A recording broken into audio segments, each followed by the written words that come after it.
Elizabeth Taylor reveals the unspeakable acts JFK did to her at 15. Born Elizabeth Rosamond Taylor on February 27, 1932, in Hampstead, London. Her early life gave little hint of the whirlwind that was to come. Her parents, both Americans living abroad, were far from the glitz and glamour of Hollywood. Her father, Francis, was an art dealer, and her mother, Sarah, was a former stage actress who had retired upon marrying.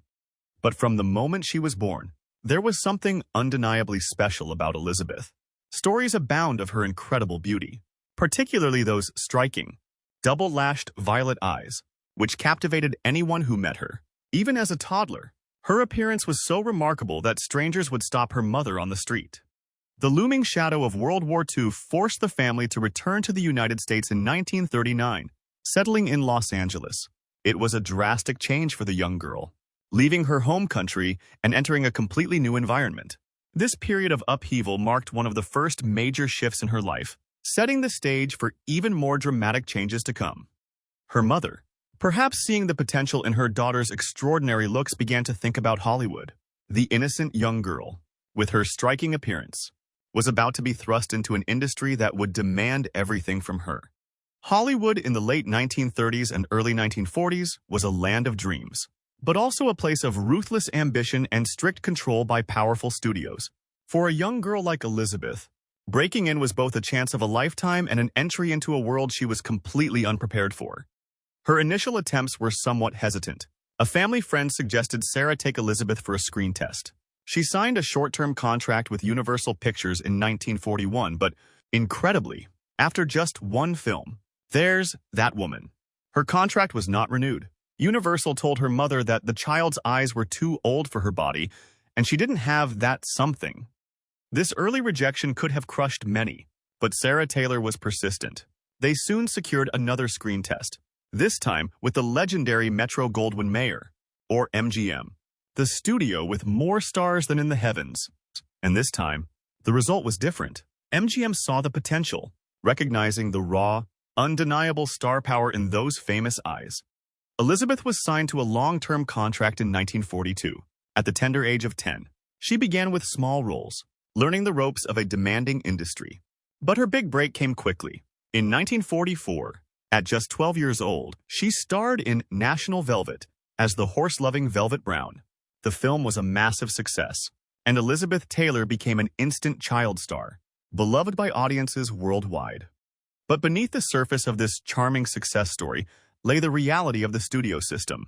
MGM, like other major studios, exerted almost total control over its contract players, especially the young ones. Their image, their roles, even their personal lives were meticulously managed. Elizabeth was a valuable asset, and the studio aimed to shape her into the perfect star.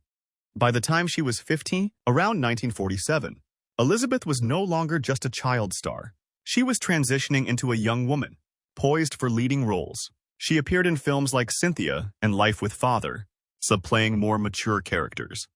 The late 1940s and 1950s saw her star power explode. She captivated audiences in dramatic roles, proving she was more than just a pretty face. Films like A Place in the Sun in 1951 showcased her depth as an actress, earning critical acclaim. She followed this with hits like Giant, 1956, and Cat on a Hot Tin Roof, 1958, earned her an Oscar nomination. The 1960s brought even greater heights. After several nominations, Elizabeth finally won her first Academy Award for Best Actress for Butterfield 8 in 1960. She was at the absolute zenith of her fame, recognized globally not only for her talent but for her stunning beauty and captivating presence. Then came Cleopatra, a film production so massive, so chaotic, and so expensive, it nearly bankrupted 20th Century Fox. Elizabeth Taylor was paid an unprecedented $1 million for the role, a record at the time, cementing her status as one of the most powerful stars in Hollywood. But Cleopatra wasn't just famous for its scale and budget. It was during this production in Rome that the world watched, mesmerized, as Elizabeth Taylor began a torrid, scandalous love affair with her co-star, Richard Burton. Both were married to other people at the time, and their very public, passionate relationship became a global sensation, earning condemnation from the Vatican and sparking headlines worldwide. This was Elizabeth Taylor at her most visible, most desired, and arguably most notorious. She had cultivated an image of glamour, strength, and independence. She was a woman who didn't shy away from controversy, whose personal life was as dramatic and talked about. While the public saw the dazzling rise of a superstar, Elizabeth Taylor's personal life, even in her teenage years, was far from simple. Under the constant watchful eye of MGM, her social interactions, her dates, her every public appearance were carefully orchestrated. She was groomed, protected, and marketed. By age 15, in 1947, Elizabeth was already a sought-after presence at Hollywood events and social gatherings. She was navigating the tricky waters of adolescence while simultaneously being treated as a valuable. Around this same time, a young, ambitious politician named John F. Kennedy was making his mark on the East Coast. Born into one of America's most prominent and powerful families, JFK, then just 30 years old, had been elected as a congressman representing Massachusetts in 1946. He was handsome, charismatic, and already moving in elite social circles that spanned politics, wealth, and yes, even touched upon the burgeoning world of celebrity. How would a young, carefully managed Hollywood starlet from the West Coast cross paths with a rising East Coast politician? Hollywood and Washington, D.C. weren't as separate as they might seem. Elite parties, fundraisers, social events hosted by wealthy industrialists or powerful figures often brought these worlds together. It's plausible, even likely, that their paths could have crossed during this period, perhaps at a formal dinner, a grand party, or through mutual acquaintances in high society. Elizabeth, a rising star, beautiful and perhaps naive. John F. Kennedy, a charming and ambitious politician from a family known for wielding influence. An encounter that, on the surface, might have seemed innocent, a young star meeting a well-connected figure. But according to chilling claims that have surfaced over the years, whispers from within Hollywood and D.C. circles, and supposed personal accounts that have allegedly been suppressed, that encounter, or perhaps a series of encounters, was anything but innocent. And now, we delve into the devastating claims, the alleged truth behind the unspeakable acts that some say scarred Elizabeth Taylor at the tender age of 15. The claim is stark that John F. Kennedy, a man admired by millions, committed what are described as unspeakable acts against a 15-year-old Elizabeth Taylor. Where do these claims originate? They are not part of widely published biographies or official accounts. Instead, they stem from alleged private conversations, rumored letters, supposed confessions made much later in life, and whispers that circulated in the tight-knit, often secretive world of old Hollywood and the powerful political elite. According to these unverified accounts, the encounter allegedly took place around 1947 or 1948. The exact location varies depending on the source. Some suggest a party in California where John F. Kennedy was visiting.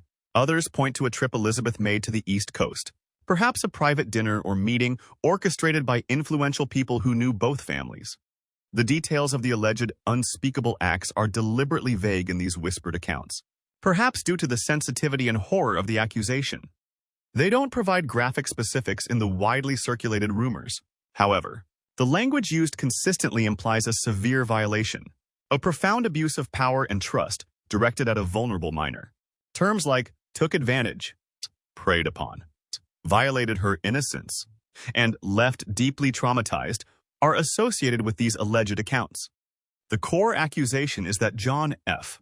Kennedy, a man significantly older and in a position of influence, used his power or charm to allegedly exploit and harm Elizabeth Taylor when she was just 15. Why would this story, if it has any truth to it, be suppressed?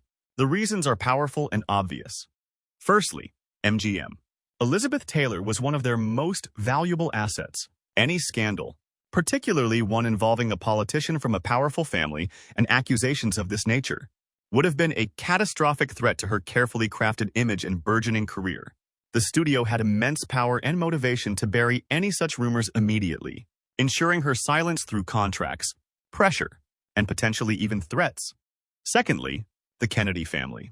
Even in the 1940s, the Kennedys were a force to be reckoned with. Their ambition for higher office was already clear.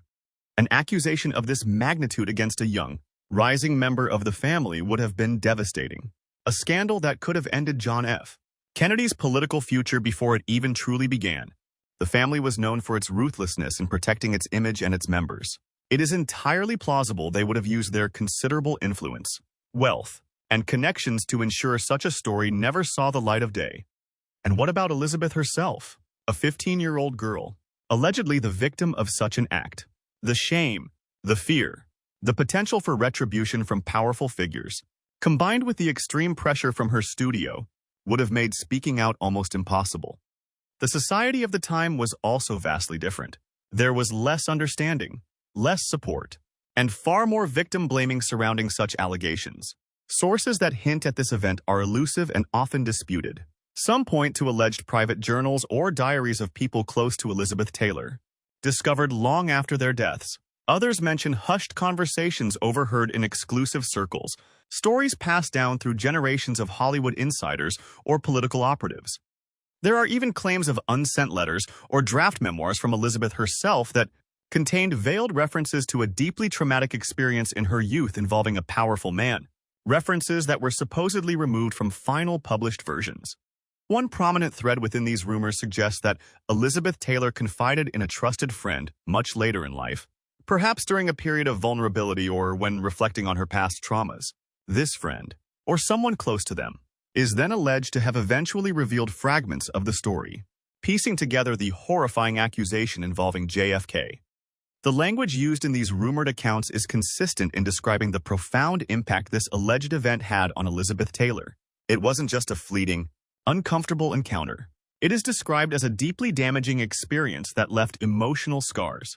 Some speculate that this trauma contributed to the complexities of her later personal life, her turbulent marriages, her struggles with addiction, her visible need for love and acceptance. Could the alleged violation of her innocence at such a young, formative age have shaped her approach to men and relationships throughout her entire adult life? According to those who claim to know this secret, the answer is a chilling yes. The whispers also suggest that certain powerful figures within Hollywood and D.C. were aware of the incident, or at least the rumors surrounding it. Fixers were allegedly employed, not only by MGM, but potentially by the Kennedy family, to ensure the story remained buried. Witnesses were supposedly silenced, records potentially destroyed, and anyone who dared to speak openly about it faced professional ruin or social ostracism.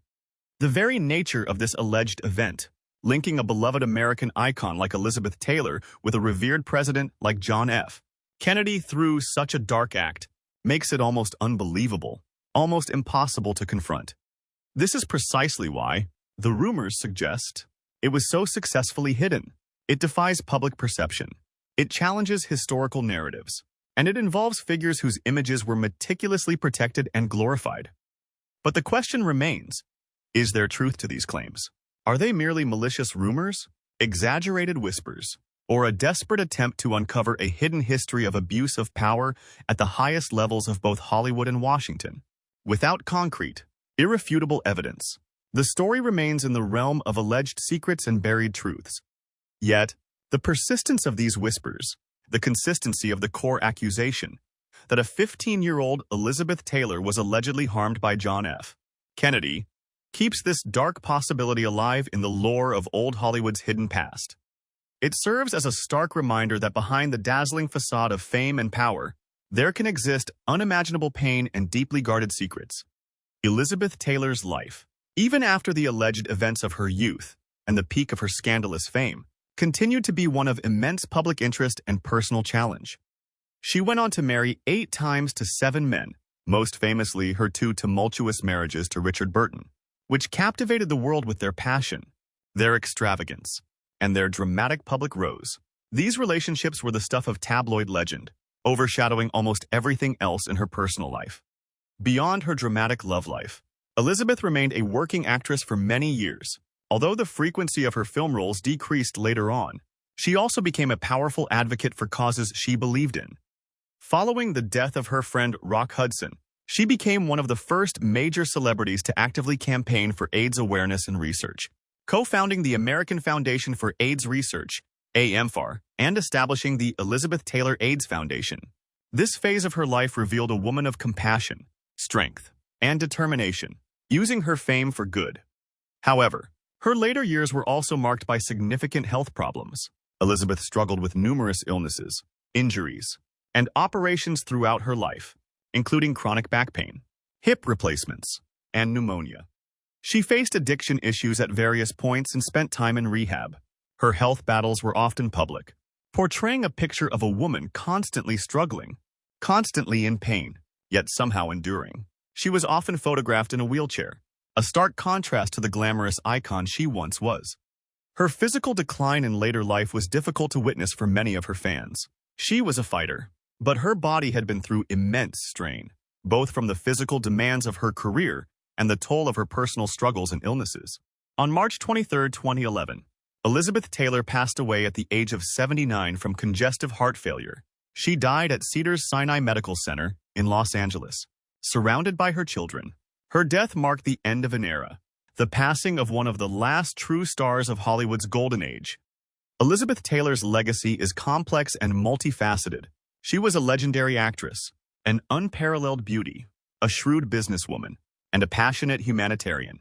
Her films endure. Her iconic image is instantly recognizable, and her impact on both cinema and celebrity culture is undeniable. But her life was also a testament to the intense pressures and hidden dangers of fame. Beneath the diamonds and the glamour, she navigated immense personal pain, loss, addiction, and public scrutiny. And then there are the whispers, the unverified, yet persistent, claims of that horrifying encounter with John F. Kennedy when she was just a child. If these allegations hold any truth, they add another layer of profound tragedy to her already complex story. They paint a disturbing picture of how vulnerability and innocence could be exploited even at the highest echelons of power and fame in old Hollywood. Secretive realities faced by the individuals within it. They challenge us to look beyond the facade, to question the narratives we've been given, and to acknowledge that some of the deepest wounds, some of the most shocking secrets, may belong to the very icons we idolized. Elizabeth Taylor lived a life of extraordinary highs and devastating lows.